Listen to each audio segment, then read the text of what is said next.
My name is Dallas Goldtooth. I'm an organizer with the Indigenous Environmental Network. I'm the Keep It in the Ground campaign organizer, the national organizer working and supporting indigenous communities across Turtle Island, also known as so-called North America, to fight fossil fuel extraction on their homelands. All right, now there's a crisis happening in North Dakota. How did this all start? This started with a grassroots effort. Actually, it was the youth that started this. Our organization has been fighting Dakota Access for over 3 years now, and we had reached out to the Standing Rock Nation and a lot of the community members. I have family from Standing Rock, and so it was just grassroots organized and let families know the impacts, the potential risks of an oil spill could happen on the potential impacts of an oil spill could what it could do to the water. And you know, it was the youth, and they decided to do a run to raise awareness, and they ran over 1,200 miles to Washington, D.C. That's what really started it. The resistance camps there in North Dakota on the north side of the Standing Rock Sioux Reservation have been in there since April, but it really didn't blow up until July when the Army Corps of Engineers announced its plans to dig underneath the river. So this resistance goes back a ways back. I mean, figuratively, you could say this resistance is this fight is just a part of 500 years of resistance for indigenous struggle for sovereignty and self-determination. So it's a beautiful time right now to be a part of. All right, now, exactly what has been the message from Washington, D.C.? What have they been telling you in regards to this protest, and how do you feel about them basically ignoring all the water protectors? Well, what we've been hearing from Washington, D.C. more or less has been silence, and that's disappointing. I mean, you have a White House administration right now that has time after time made a number of commitments to address climate change, a number of commitments to address reducing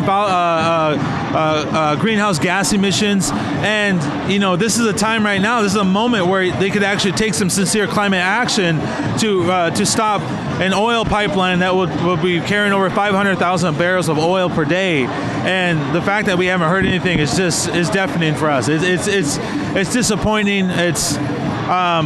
It's not surprising, but it is disappointing. I think that what we're looking and what we're demanding right now, what you're seeing behind us and what's happening across this country today is coordinated action. People by the thousands taking to the streets and making their voices heard, saying, hey, if you're going to really address climate change, here's the moment.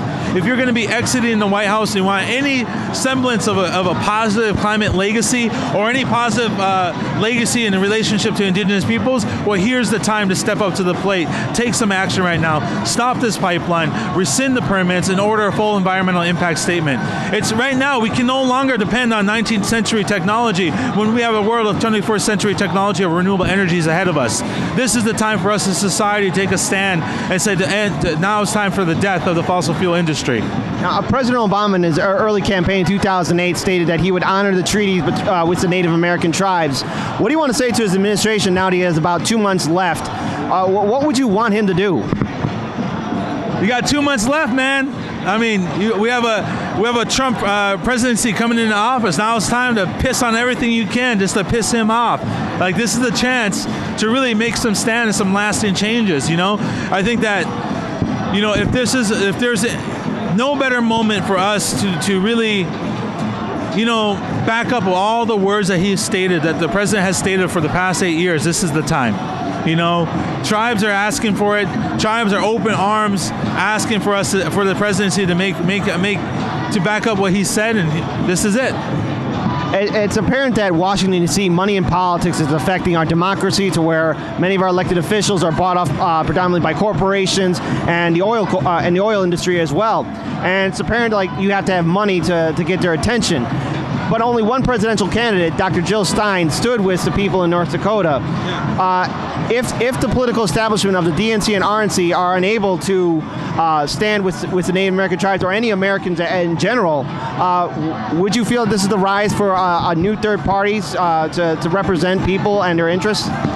I think that, honestly, in my opinion, that the DNC has obviously made a number of huge missteps and miscalculations and oversights, and really has pandered to the industry and the corporate interests that back them. I think that we're on the verge, of my opinion, that we have a strong potential to see a split in the DNC and the rise of a third party. I think that what Jill Stein brought to the table, what even Bernie Sanders brought to the table, was actually, a sincere call for change, not just for political change, but social change, economic change. Like that right now, the writing's on the wall. That in order for us to build a more just and sustainable society, we need to see systems change, not climate change. Now, you mentioned that the DNC has made some huge calculative errors, but during the early parts of the general election, did your organization or any organization associated with helping the water protectors hear anything from the Hillary Clinton campaign during the early parts of the general election?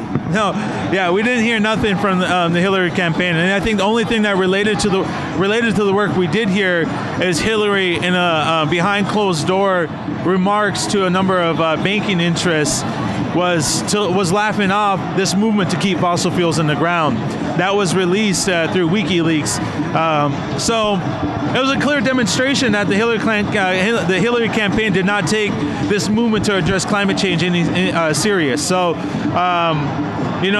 again, not surprising.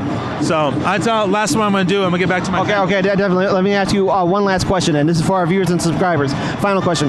Where can our viewers and anyone who's going to watch this video, where can they find and help the water protectors in North Dakota and all the Native American tribes that are helping this organization, the Resist the Dakota Pipeline? The primary camp is called the Oceti-Sakowin Camp. You can go to oceti-sakowin.org. It's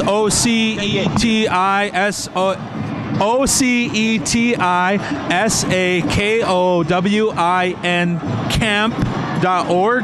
You can also check out indigenousrising.org. Well, thank you so much. And listen, all the best to you. Keep up the good fight and take care. Stay woke, my friend. Thank you. All the best.